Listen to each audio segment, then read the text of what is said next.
When something bad happens, I want to know, how did it happen? Why did it happen, and what can we do to prevent it from happening again? As the CISO, that's what I'm focused on. I'm Matthew Snyder. I'm the Chief Information Security Officer for the Penn State Milton Hershey Medical Center. We admit about 30,000 patients annually, and we treat approximately 1 million patients with outpatient services or emergency room services. Within 10 months, we suffered over 83 million malicious attempts. When we talk about the impact of a data breach, it's a lot of different components. First of all, there's the regulatory compliance component.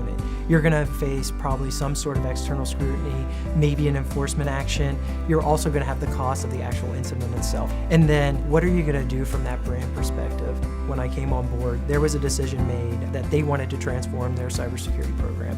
When we went out to the market, what we were concerned with is we didn't want to end up with a couple different pieces of technology from multiple vendors that didn't integrate or that didn't communicate with one another. You have to have an integrated solution to have effective cyber defense. One of the things that took us to the FireEye solution was how integrated all those different components were. The current FireEye solutions that we deploy on our network are the network-based sensor, the NX. We use the endpoint agent, which is the HX. We also use the network forensics tool, the PX. The HX communicates with the network-based sensor. The network-based sensor communicates back.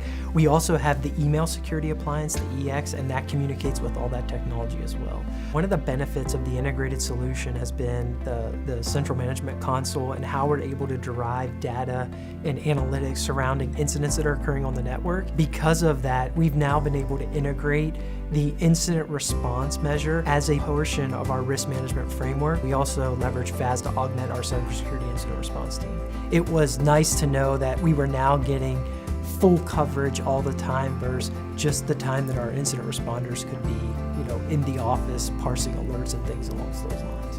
With the FAS offering as well as the FireEye platform, we're able to get threat intelligence not just from our indicators and things that we're seeing, but also from a worldwide intelligence platforms. It's allowed us to get things as they're happening almost in near real time to start to address them. At the end of the day, every dollar that comes into cybersecurity is a dollar that doesn't go to something like patient care, and we want to make sure that we are providing that value back to the organization. When we look at FireEye and the solution and their business overall, they're filling a critical role for us in intrusion detection and response. We really view them as a strategic partner.